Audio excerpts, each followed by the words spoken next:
Hey there guys, I'm Will and welcome to FP1 and welcome back to the Podium podcast after the Russian Grand Prix.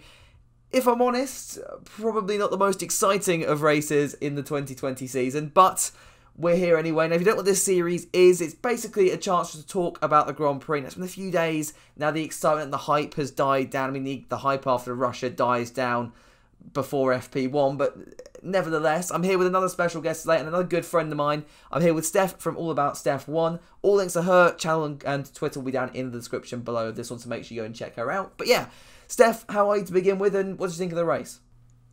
The race? I'm good to begin with. How are you? Yeah, I'm surviving, which is good. After, I mean, I nearly died watching that one, so yeah, died of boredom. So, yeah, but I'm alive, which is good. So yeah. Yeah, not. This has gone well. We love it. We love it. It's fine. We'll keep rolling. Yeah, not the best race. I'm not gonna lie. I don't think it was. I don't know if it was the worst race we've had in 2020. And you're right. It definitely wasn't the worst Russian GP we've ever had.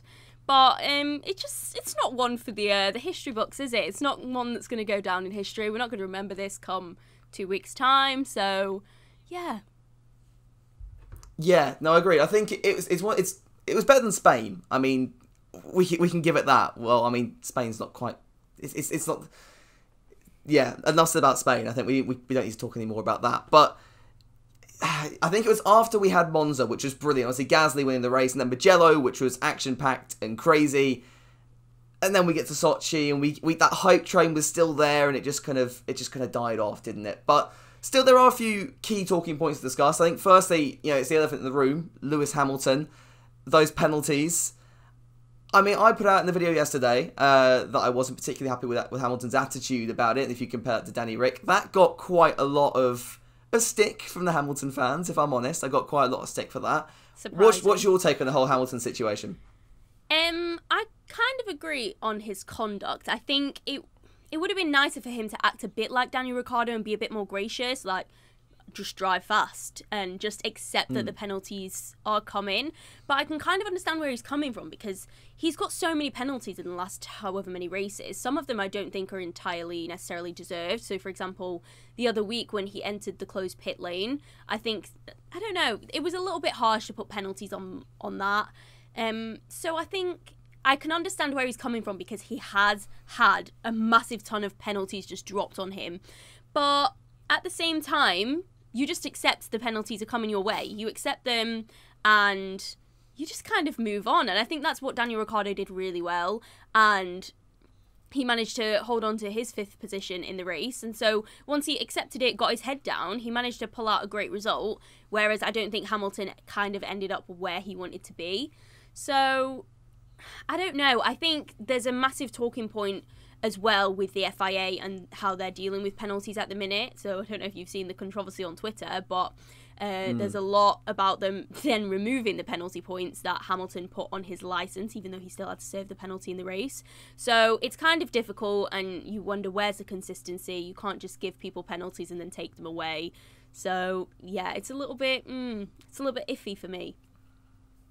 Yeah, I think also the stewarding team, changes every race, or the head steward at least changes every race, which isn't going to help consistency. And I do wonder if it might be better to have someone consistently in that role, appointed to that role, and that might make things a little bit easier. Then you got to kind of worry, what if they have a certain dislike towards a certain driver? Certain it's a really fine line you've got to cross. And I mean, if you ever played the F1 game, using an automated system doesn't work That's either. Not me. So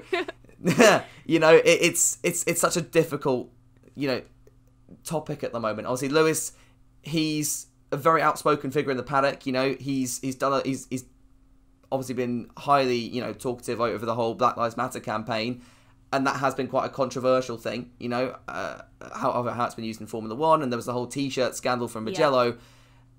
Yeah. I think from the outside, it definitely looks like there's something dodgy going on between Hamilton and the FIA. Do I think that's actually happening? No, but it doesn't look particularly good, if that makes sense. The FIA needs to have a look, and especially when you look at Ferrari as well. Because I was watching the TF1 show with Tinas yesterday, and he made a good point. You know, Leclerc wasn't penalised for his crash with Stroll at the start of the Grand Prix. There was nothing there.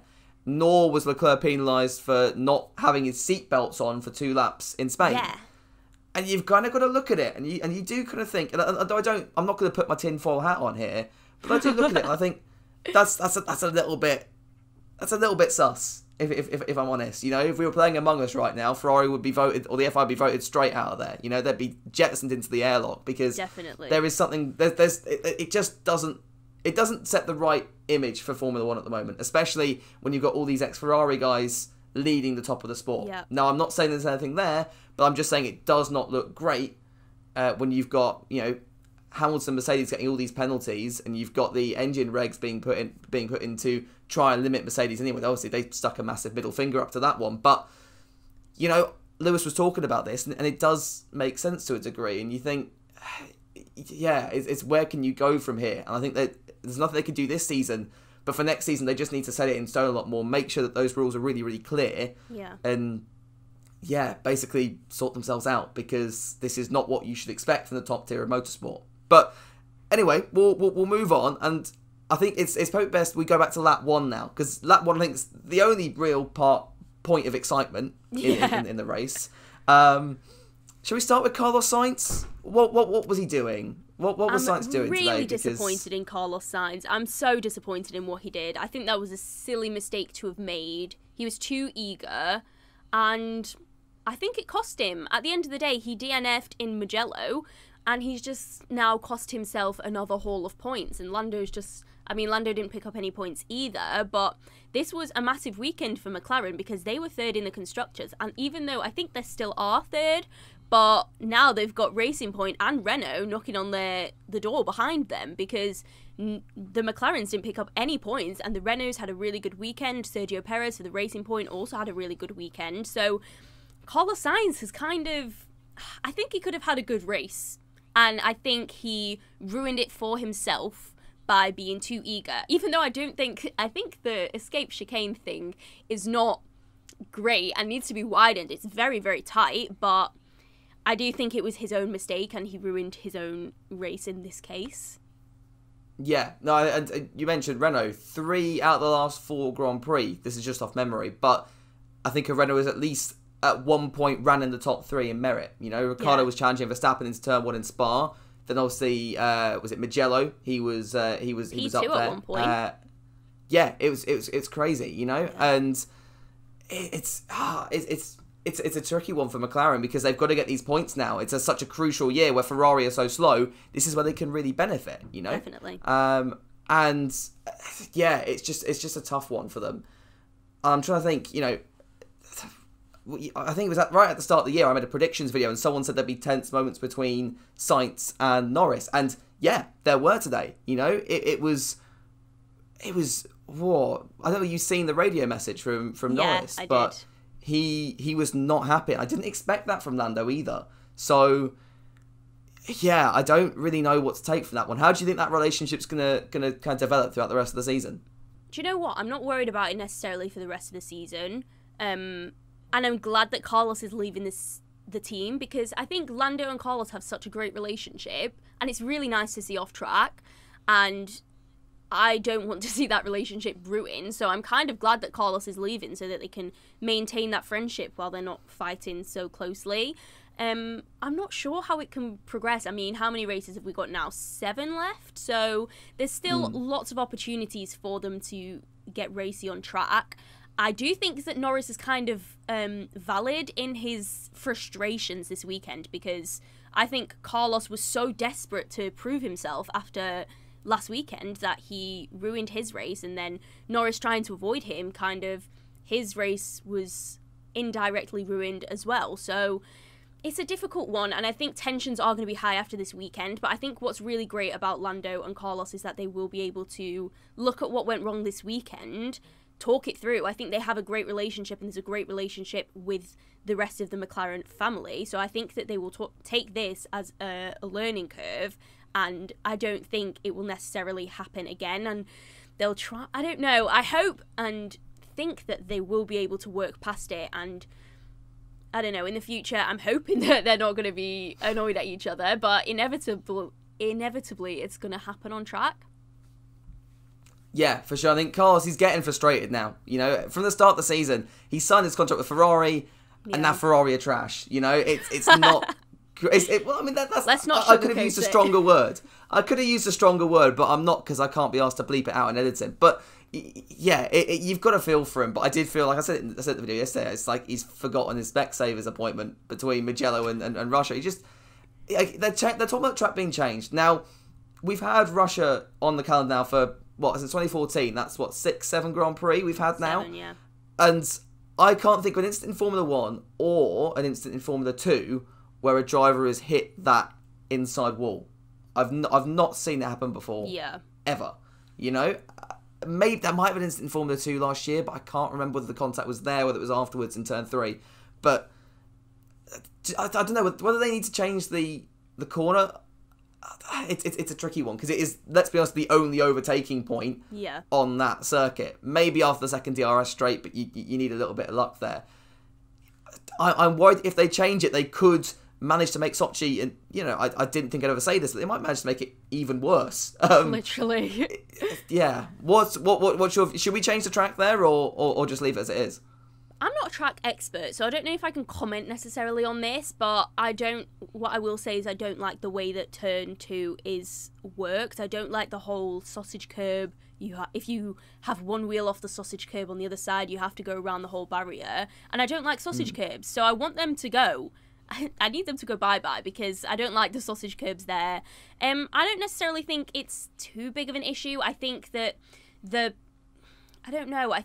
penalties that are given around there need to be changed rather than necessarily the track, because as you say, I can't think of an instance where someone's crashed. I just think that Sainz made the mistake and he was being too hasty, and that's what cost him. So I don't know, if he was going at a more sensible pace around the corner, I don't think this issue would have arisen. So I don't know. You know what? Let's just not rework the corner. Let's leave it as it is and just bin off the track. So yeah, that was the only incident on turn, or in lap 1, though. We also got Lance Stroll, and yeah, we touched it a little bit earlier, but that clash with Leclerc was interesting. It looked to me like Stroll gave Leclerc enough space, and then Leclerc just said, yep, I'll take that space, and I'll go a little bit more, and bin Stroll into the wall. I'll be honest, when I first saw it, it did look like Stroll had spun it completely on his own, and I was very close to getting on Twitter and going, Stroll's rubbish. He's back to his norm. We know what we've seen this before. He's back, but no, it was Leclerc's fault. A little bit ambitious. You got to think, you know, Leclerc's obviously going to get frustrated as well. In that Ferrari, what was your take on that incident? Because for me, it was just a bit unnecessary.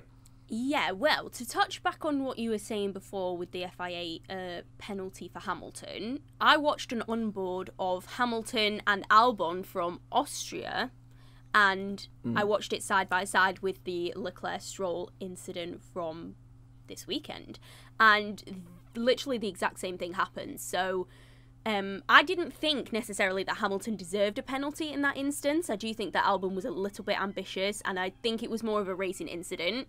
But Hamilton was given a 5-second penalty. So if Hamilton's given a 5-second penalty in that instance, why isn't Leclerc given a 5-second penalty in this instance? Because for me, on board, they look very, very similar. The only defence, I suppose, is that the Leclerc and Stroll one was a first lap incident. And so that's the only defence that I can see them using as to why they wouldn't have given him a penalty. But for me, the onboards look really similar. And even though I didn't think the Hamilton one deserved a penalty, I think there needs to be a bit more consistency, because when you look at the onboards, it's almost the exact same thing that happens. So this is why I don't understand the stewards and their decisions, because there's no consistency, there's no continuity with the penalties that they're giving out in similar instances. Yeah, agreed. It doesn't, as I said before, it doesn't look good on the FIA when this sort of thing is happening. And especially since there's a lot of talk with Domenicali signing on as the new head of F1, replacing Chase Carey. Again, another ex-Ferrari man. And it just, as I said, it doesn't look particularly brilliant. So, yeah. I mean, the last sort of thing I want to touch on is, you know, Alex Albon. And there are several people, I think, down in the comments that are sighing as I seem to be bringing up Alex Albon every single episode at this point, but I'm gutted for the guy because I honestly thought his podium in Mugello might just have given him that confidence boost that he needed to really take the fight to Verstappen, at least get a little bit close to Verstappen. But it seemed to be even worse this weekend. Yeah, he wasn't helped by a gearbox replacement between qualifying and the race. Interesting why that replacement was made after qualifying. I wonder if there was a problem picked up after that, because I wonder if it would have changed his mindset a little bit if he'd gone into qualifying, maybe with a new gearbox as well, might give it a little bit of extra performance, you never know. But then he kind of just fell back. I don't think he was particularly helped by the accident at the start, but it was more the fact that he couldn't move forward, and with George Russell and the Williams, he had to wait until he locked up and went wide before he could actually make a move. He's in the Red Bull, his teammate is sat in P2 fighting Mercedes, and Alex is sat in P18. Yeah. And it's at this point he's doing worse than Gasly was doing, I don't know what to say anymore. What's your take on him this weekend? Do you know what? I really want to defend him. I really do. I really want to see the best in him. And I think he's a good driver. I just don't think we've seen him at his best or anywhere near his best, really. I don't even think Mugello necessarily was seeing him at his best. I don't think that was the best race we've seen. I can think of instances last year, towards the end of last year, when he's been in the Red Bull and done incredible drives. So the first time he was in the Red Bull at Spa, that was such a good drive, and he was kind of proving why he should be in that seat. And we've got to this year and he's just faltering. And I think his issue begins on a Saturday. You can't qualify P10 when your teammate's in P2, especially if you're in a Red Bull.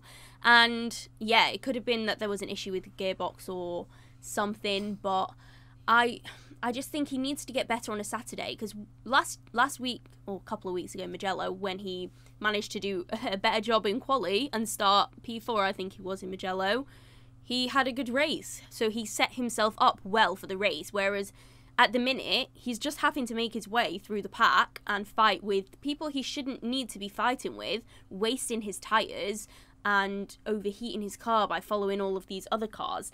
And I just think his Saturday needs to be a lot better. And that's where his issue lies. And if he can sort that out, I do think he'll be able to take...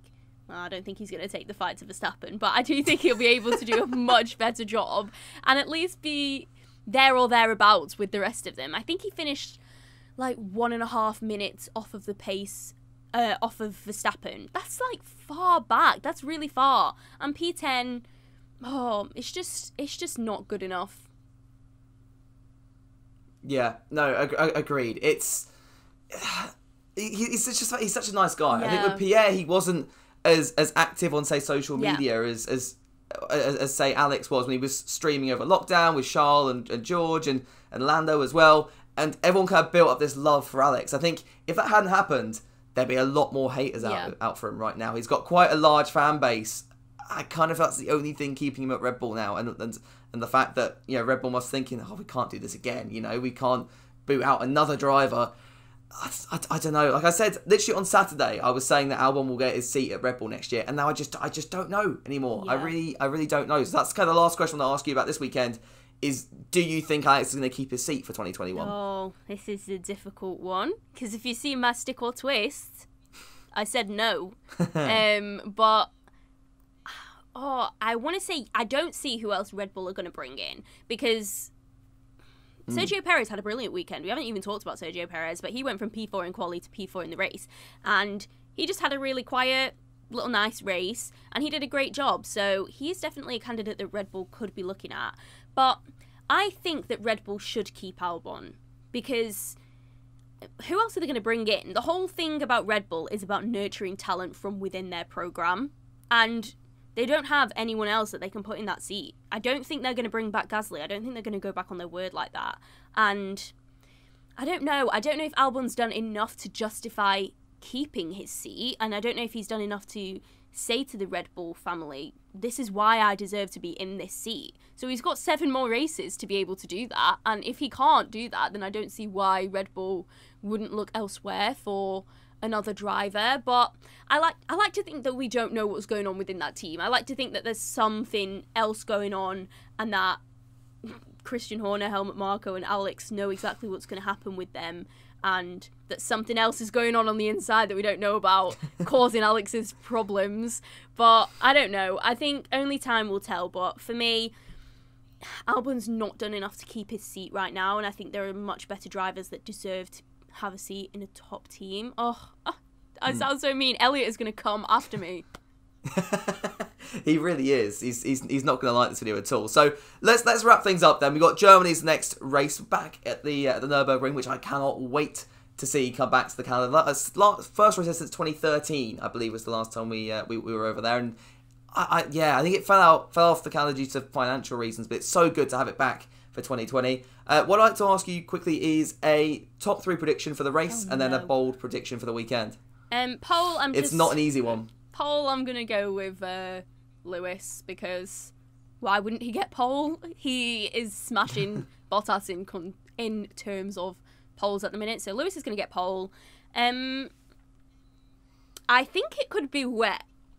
So this is what I'm thinking at the minute, because it's got very changeable conditions over there. So I think that we could have a naughty little wet race. So if that is the case, I'm going to say Lewis for the win, Max in second, because I think Max is great in the wet. And then I'm going to go... I don't think Bottas is that good in the wet. Do you know what? I'm predicting it's wet, and it's not going to be wet now. I've ruined it. I'm going to go... who's been doing really well? I'm going to say we're going to have a midfielder on the podium, and it's going to be Daniel Ricciardo. I'm going with Daniel. No, he's not like... I'd love that. Right, no, I'm going to stick with that. I'm going Lewis, Max, Daniel. Fingers crossed. That would be great. I'd love that. I would love that. I agree with you. I think we could see some weather. I think Sebastian Vettel was saying when the race was first announced that, this is not where you'd normally put a German Grand Prix in a calendar due to the situation that we're in, which I can't mention for monetization. It's forced us to put races, where they probably shouldn't be. I'm gonna for my bold prediction, I'm gonna go one up. I'm gonna say the weekend, or one part of the weekend, will get red flagged due to the weather conditions. I'm going to agree with you in Hamilton on pole, and I'm going to go Verstappen to win it, followed by Lewis and Bottas. That's what I'm going to go with. I think if it does rain, Verstappen is going to even out the field. Verstappen could do something mega, and I think it could equal some of the best races we've seen this season. That's what I hope. It's now going to be a ball fest, but fingers crossed. Fingers crossed. But yeah, before we do end things up, guys, let me know down in the comments below your predictions for the next race in Germany, and we'll try and get back to you down in the comments. But yeah, I hope you have a lovely rest of your week, and I will see you all in the next one.